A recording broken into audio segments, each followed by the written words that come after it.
अस्सलाम वालेकुम स्टूडेंट्स। पिछली वीडियो आप लोगों ने देख ली होगी, उसमें हमने 5 क्वेश्चंस किए हैं अपनी असाइनमेंट के हवाले से। अब थोड़ी असाइनमेंट से रेलिवेंट और मज़ीद बातें वो ये कि स्टूडेंट्स आप लोग पता नहीं क्यों जो मैंने आपके साथ शेयर की है अपनी फाइल क्वेश्चंस की, आप वो अपलोड कर देते हो ड्राइव के ऊपर। इससे क्या होता है, इससे एक तो ये कि मेस क्रिएट होता है, मुझे बार बार खोल के देखना पड़ता है कि आप लोगों ने सही वाली फाइल अपलोड की है या सिर्फ मेरे ही क्वेश्चन उठा के मुझे अपलोड कर दिए हैं। ठीक है। और दूसरा, एक ही नाम के 2 या 3 फाइल्स आ रही होती हैं, उससे काउंट करना, चीज़ों को देखना मेरे लिए कॉम्प्लेक्स हो जाता है। तो आप लोग जो क्वेश्चंस वाली फाइल है उसको अपलोड नहीं करेंगे नेक्स्ट टाइम। शेयर करती हूँ मैं आपके साथ स्क्रीन, आपको थोड़ा सा अंदाज़ा हो जाएगा किस तरीके से जो चीज़ें मेरे सामने आ रही होती हैं। और अगर किसी स्टूडेंट को लगे कि मैंने तो अपलोड की थी, क्योंकि 4 स्टूडेंट्स ऐसे हैं जो अभी तक हैंड इन नहीं किया जिन्होंने, तो उनको असाइंड ही ये शो हो रहा है। तो अगर किसी को लगता है कि उसने किया था, जैसे कि पहले इन चारों की बात कर लेते हैं। इकराम अहमद, आयशा रमज़ान, इरफान सरवर और माही तरार। मुझे जब मैंने आप लोगों की असाइनमेंट्स देखी हैं तो मुझे लग रहा था कि आपके असाइनमेंट्स हैं, लेकिन यहाँ पे शो नहीं हो रहा। तो इस चीज़ को देखें कि क्या मसला है आपका ही सिर्फ क्यों जो है वो असाइंड आ रहा है, टर्न इन आपने क्यों नहीं किया। मुझे लगता है आपने अपलोड कर दी है फाइल, लेकिन आप लोगों ने टर्न इन के ऊपर क्लिक नहीं किया, ऐसा कोई चक्कर है। तो इस चीज़ को भी देखना है आपने, ठीक है। इसके अलावा अगर हम बात करें जिन बच्चों ने टर्न इन कर दिया हुआ है, तो ये उनकी सारी फाइल्स आ गई हैं। अब आपको नज़र आ रहा होगा कि ये फ़ारूक अहमद की 2 अटैचमेंट्स हैं, आबिद अली की 2 अटैचमेंट्स हैं। अब 2 अटैचमेंट्स की क्या ज़रूरत है। ये देखो सामने नज़र भी आ रहा है कि आप लोगों ने मेरे ही क्वेश्चन वाली फाइल जो सी है वो अपलोड की हुई है। तो ऐसा नहीं करना आपने, ठीक है। अच्छा, दूसरा, अब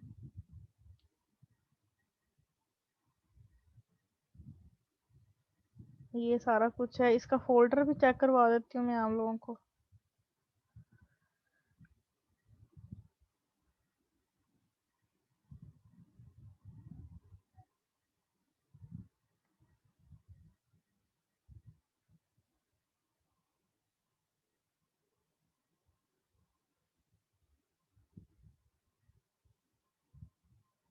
ये देखिए, हम दरियाव को तसल्ली नहीं हुई कि मेरी जो है वो असाइनमेंट अपलोड हो गई होगी, उसने 2 दफ़ा कर दी। चलो इसकी तो खैर है, लेकिन ये जैसे अब जुनैरा है, जुनैरा ने मेरी ही फाइल मुझे सेंड की हुई है या अपलोड की हुई है, तो ये चीज़ें रॉन्ग है। ठीक है स्टूडेंट्स, ऐसे आपने नेक्स्ट टाइम नहीं करना। ये देखें, दरिया आपने फिर यहाँ पे क्वेश्चंस अपलोड कर दिए, फिर पीडीएफ की फाइल भी सेंड कर दी। मतलब काफ़ी मेहनत की दरिया आपने अपनी असाइनमेंट बनाने में, तो उसने कहा कि मैं बार बार अपलोड करती रहूँ, मुझे तो यही समझ आ रही है। वहाब नून ने भी 2 दफ़ा अपलोड की हुई है और मेरे क्वेश्चंस भी, वो वाली फाइल भी कर दी है। उसामा रशीद, ये वैसे मैंने खोल के नहीं देखी थी पहले, इसमें देख लेते हैं क्या है। ऑनलाइन सेशन में तो आप लोगों का रिस्पॉन्स ही इतना कम होता है, वरना ये सारे काम जो है ना वो ऑनलाइन सेशन में होने वाले हैं।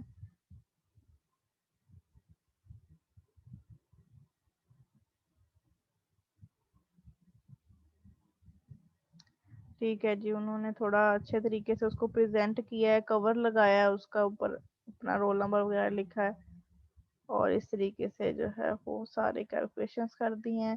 अब फिलहाल मैं इसको चेक नहीं करूँगी, चेक मैं करूँगी कभी फ्री टाइम में बैठ के, या मैं आप लोगों को कहूँगी कि मुझे कॉलेज में ये असाइनमेंट्स पकड़ा के जाए, उसके उससे चेक करूँगी। यहाँ पे चेक करना मुश्किल है, यहाँ पे सिर्फ इसका ये काम है कि आप लोग इन टच रहें और मुझे थोड़ा अंदाज़ा होता रहे खोल के कि बच्चे काम कर रहे हैं, उनको समझ आ रही है कि नहीं आ रही है।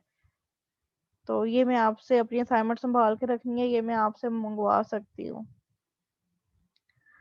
अच्छा, इसके बाद ये देखें, जैसे ये फाइल्स हैं, ये सब ने जो है वो मैं वही क्वेश्चन वाली जो सी है वो अपलोड की है।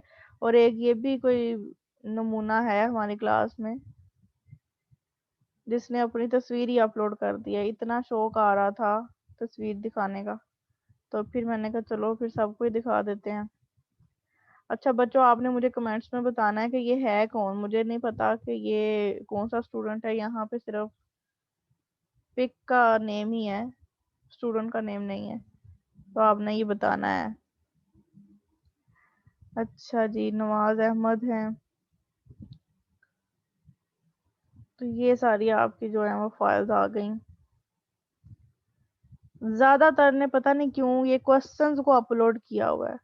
अल्लाह जानता है आप लोगों ने क्यों किया है, लेकिन ऐसे नेक्स्ट टाइम नहीं करना आपने। मैंने आपकी नेगेटिव मार्किंग कर देनी है, मैं बता रही हूँ। पहले ही मुझे जो है वो होता है कि चीजें क्लियर क्लियर रहे, मेस ना क्रिएट हो, और आप लोग ये इस तरह के काम कर देते हैं, फिर मुझे रिमूव करना पड़ता है। अच्छा जी, साफ साफ देखते जाएं। अगर किसी को लगे कि मैंने अपलोड किया था लेकिन मेरी असाइनमेंट यहाँ शो नहीं हो रही है, तो मुझे आपने बता देना है।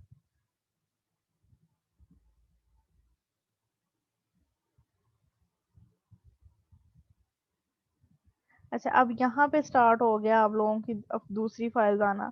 जैसे अब ये गुलाम मोहम्मद ही की मैं बात करूँ,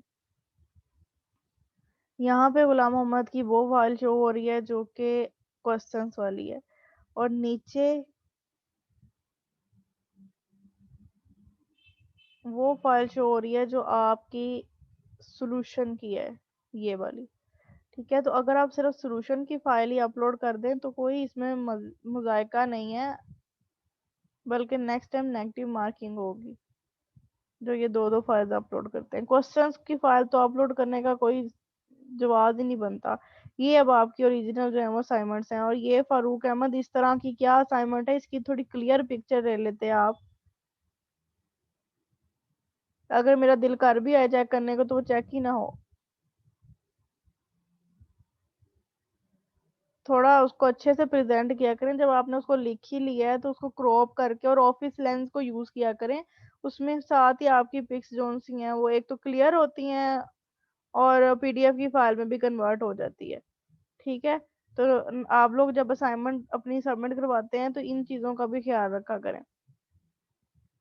फोर्थ सेमेस्टर है आपका, अब ये चीज़ें आपको खुद अंडरस्टैंड करनी चाहिए। खैर, ये हो गई असाइनमेंट्स के बारे में डिस्कशन। जो बातें आपको बता दी हैं वो आपने याद रखनी है, नेक्स्ट टाइम ये क्वेश्चंस वगैरह अपलोड नहीं करने हैं। दूसरा ये कि जो 4 बच्चे हैं जिन्होंने टर्न इन नहीं किया वो कर लें टर्न इन। और अब हम चलते हैं अपने बाकी सारे जो क्वेश्चंस रह गए थे 6 to 9, 6 to 10 उनकी तरफ।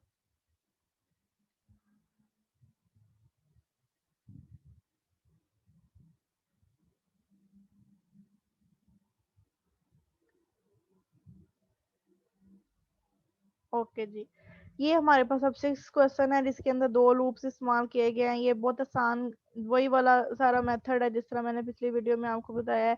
जो भी हमारा फंक्शन होता है फॉर लूप का, या सॉरी लूप होता है, फॉर लूप होता है, उसमें फर्स्ट स्टेटमेंट 1 टाइम चलती है, सेकंड स्टेटमेंट जो भी है वो n+1 टाइम चलेगी, और थर्ड स्टेटमेंट n टाइम चलेगी। ये चीजें आपने हमेशा जो है वो याद कर लेनी है, अनलेस इसमें दरमियान में कोई ऐसा काम ना हो रहा हो जिससे आइटरेटिव वेरिएबल के ऊपर इफेक्ट पड़े, डिवीजन बाय 2 ना हो रही हो, मल्टीप्लिकेशन बाय 2 ना हो रही हो, तो यही मेथड रहेगा।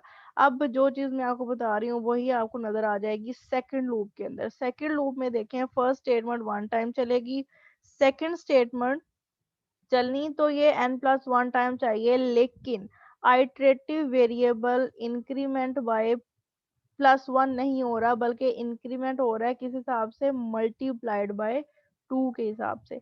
तो जब j मल्टीप्लाई बाय 2 हो रहा है, तो इसमें आपको मैंने बताया था जब भी मल्टीप्लिकेशन या डिवीजन वाला काम आ जाता है इटरेटिव के अंदर, तो लूप की जो कंडीशन है या उसके अंदर की स्टेटमेंट्स की जो कॉम्प्लेक्सिटी है वो किस में आ जाती है, लॉग में आ जाती है, लॉग ऑफ एन में। तो इसी वजह से यहाँ पे क्या आ जाएगा, लॉग ऑफ एन, या आप लिख लें log ऑफ n+1। वो ज्यादा नहीं उस डिटेल में जाना, खैर लिख भी सकते हैं ना भी लिखें तो। अच्छा, और ये कितनी दफा चलेगा, log ऑफ n। अब इसको सब कॉम्प्लेक्सिटीज को मल्टीप्लाई कर दिया है n के साथ, क्यों किया है जी, क्योंकि हम ये जानते हैं कि नेस्टेड लूप जब आता है तो हम उसको n के साथ मल्टीप्लाई करते हैं हर एक टाइम कॉम्प्लेक्सिटी को।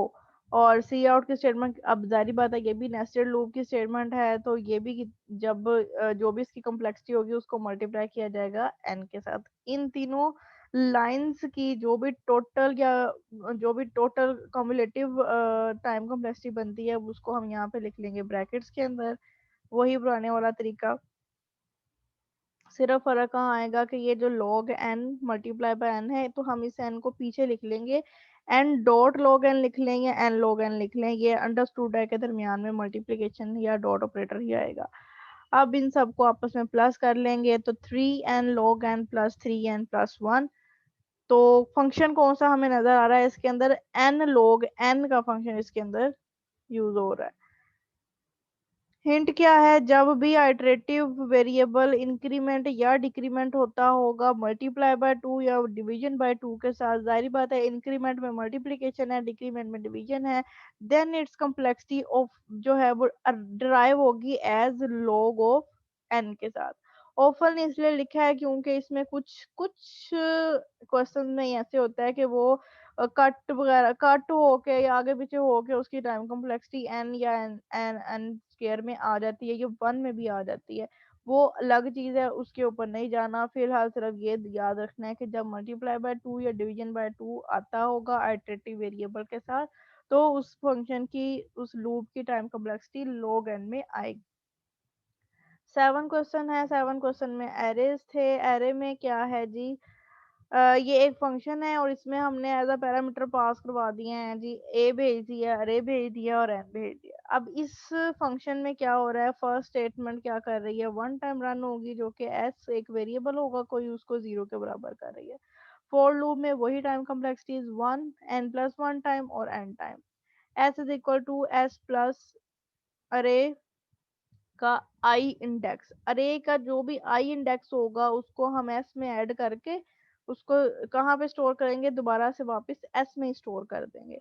और रिटर्न हमने क्या करना है, एस को आप ये समझ लें कि ये सारे का सारा जो फंक्शन है वो क्या करता है, अरे में सारे जितने भी एलिमेंट्स हैं उन सबको आपस में ऐड करके रिजल्ट प्रोवाइड कर रहा है। तो ये इसमें सिर्फ एक ही फंक्शन इस्तेमाल हो रहा है, तो कोई भी नेस्टेड लूप नहीं है, इस वजह से इसकी जो स्टेटमेंट है वो भी कितनी दफ़ा चलेगी जी, एन टाइम चलेगी। सारी स्टेटमेंट्स को आपस में ऐड करेंगे, 3n+4 आ रहा है, तो फंक्शन कौन सा नज़र आ रहा है जी, एन का फंक्शन नज़र आ रहा है। अब यहाँ पे एक नई चीज़ जो सी मैंने आपको बतानी थी वो ये है, फिलहाल सारी चीज़ों को अच्छे तरीके से समझाने के लिए मैंने काफ़ी लंबे लंबे स्टेप किए हैं, हर एक स्टेप के बारे में अलग अलग से कम्प्लेक्सिटी लिखी है, फिर ऐड भी उनको बिल्कुल अलग अलग से किया है ताकि चीज़ें आपको समझ में आ जाएं, आपको बेस आपकी जो से ना वो क्लियर हो जाए। अब क्या होगा, थोड़ा सा इसको फास्ट करेंगे क्योंकि आपके अगर एमसीक्यूज में आती हैं ये चीज़ें या फंक्शंस आते हैं तो उसके लिए आपको टाइम जो सा है वो इतना नहीं मिलेगा उसको सॉल्व करने का। तो इसको अगर हम फास्टली देखें तो हम क्या कर सकते हैं, हम इस पूरे फंक्शंस को जैसे ये यहाँ पे लिखा हुआ है इन तमाम चीज़ों को बायपास कर सकते हैं। किस तरीके से बायपास कर सकते हैं कि जब कॉम्प्लेक्सिटी को नॉमिनेट किया जा रहा हो उसी टाइम पे उसकी हाईएस्ट कॉम्प्लेक्सिटी को लिख लिया जाए। अब जैसे ये लूप है, इसमें इसकी 1 है, इसकी n+1 है, इसकी n, अब इन सब को लिखने की बजाय हम देखेंगे सबसे बड़ी कौन सी है, तो definitely n+1 is the greater, तो हम इसको कम्युलेटिवली ले लेंगे n+1 के बराबर। फिर सेकंड जो एक नेस्टेड लूप है इसके अंदर भी वही काम, 1 है, ये n+1 है, ये n है, ये नेस्टेड है, इस वजह से n के साथ मल्टीप्लाई किया तो ये बन गया n, ये बन गया n स्क्वायर प्लस n, और ये क्या बन गया n स्क्वायर। तो इसमें भी हम क्या करेंगे जी, सबसे बड़ी वाली ले लेंगे जो कि बनेगी n स्क्वायर प्लस n। अब यहाँ पे बाय मिस्टेक मैंने एन स्क्र प्लस 1 लिख दिया है, बट आप लोग इसको एन स्क्र प्लस एन ही कंसिडर करेंगे और आप इसको कम्युलेटिवली एन भी, एन स्क्र भी सिर्फ और सिर्फ लिख सकते हैं। ठीक है, मैं यहाँ पे इसको ठीक कर देती हूँ, ये जब एन आपस में मल्टीप्लाई होगा तो एन स्क्र प्लस एन आ जाएगा यहाँ पे। ठीक है, तो ये N square plus N cumulative आ गई, फिर उसके बाद नीचे वाली ये स्टेटमेंट कितनी दफा चलेगी जी, एन दफा चलनी है। हमें नहीं पता इसके अंदर क्या हो रहा है क्या नहीं हो रहा, कौन सी 2 डायमेंशनल अरे है, किस 2 डायमेंशनल अरे में प्लस होके कहाँ पे स्टोर हो रही है, हमें इसमें जाने की जरूरत नहीं है। हमने सिर्फ क्या करना है, इसको देखना है कि ये स्टेटमेंट ने कितनी दफा रन होना है। अब इस स्टेटमेंट ने एन टाइम रन होना था, लेकिन ये नेस्टेड लूप की स्टेटमेंट है तो एन के साथ मल्टीप्लाई करेंगे, एन स्क्वायर आ गया। अब इन तीनों को आपस में लिख लेंगे, कम्युलेटिव जो सी हमने कम्प्लेक्सिटीज देखी थी उनको आपस में लिख के उसका रिजल्ट बना लेंगे। अब चूंकि मैंने यहाँ पे चीज को चेंज किया था, एन स्क्वायर प्लस एन आएगा, तो 2n+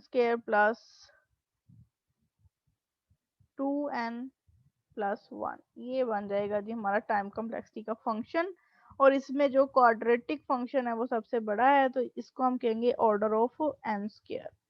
समझ आ गई बात की? तो ये क्या किया है हमने, इन सारे स्टेप्स को नहीं लिखा बल्कि उसकी कम्युलेटिव टाइम कॉम्प्लेक्सिटी निकाल के उनको बाद में लास्ट पे जो है वो ऐड कर लिया। इसके बाद इसको क्लियर कर देते हैं ज़रा।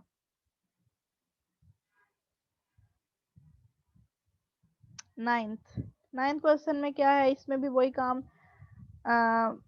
सारी स्टेटमेंट जो सी हैं उनको कम्युलेटिव तरीके से लिख लिया। ये वन है, इसने वन टाइम चलना है, इसने कितनी दफा चलना है, वन, एन प्लस वन और एन सबसे बड़ा क्या है, एन प्लस वन। इसने कितनी दफा चलना है, N, N square plus N, N square. तो इसको कम्युलेटिवली लिख लेंगे एन स्क्र प्लस एन। ठीक है, यहाँ पे सही लिखा हुआ है। और ये कितनी दफा चलनी है, एन टाइम चलनी थी, नेस्टेड लूप है इसलिए एन स्क्र टाइम चलेगी। अब इन सबको आपस में ऐड कर लें तो क्वाड्रेटिक फंक्शन इसका जो है वो हाईएस्ट बन जाएगा। बिग ओ या वर्स्ट केस के तौर पे इसको हम यहाँ पे लिख लेंगे। फिर आगे 10 क्वेश्चन है। 10 में क्या है, जस्ट हमने इसमें ये चीज देखी है, ये समझी है कि सिर्फ दो नहीं बल्कि तीन नेस्टेड लूप भी हो सकते हैं।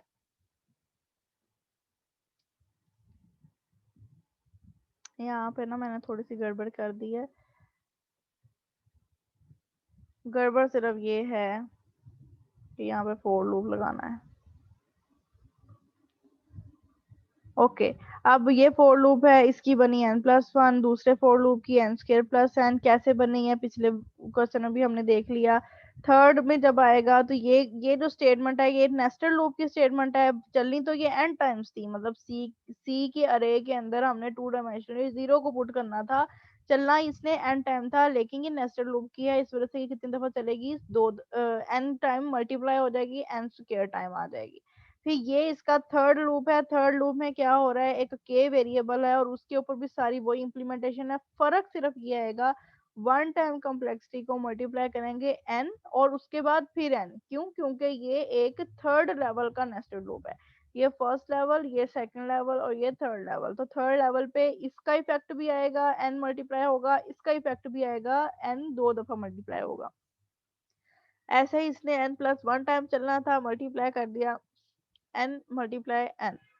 इस तरीके से हमारे पास इसकी टोटल टाइम कॉम्प्लेक्सिटी क्या बनी है, N cube plus N square, क्योंकि सबसे बड़ी रकम इसमें यही है।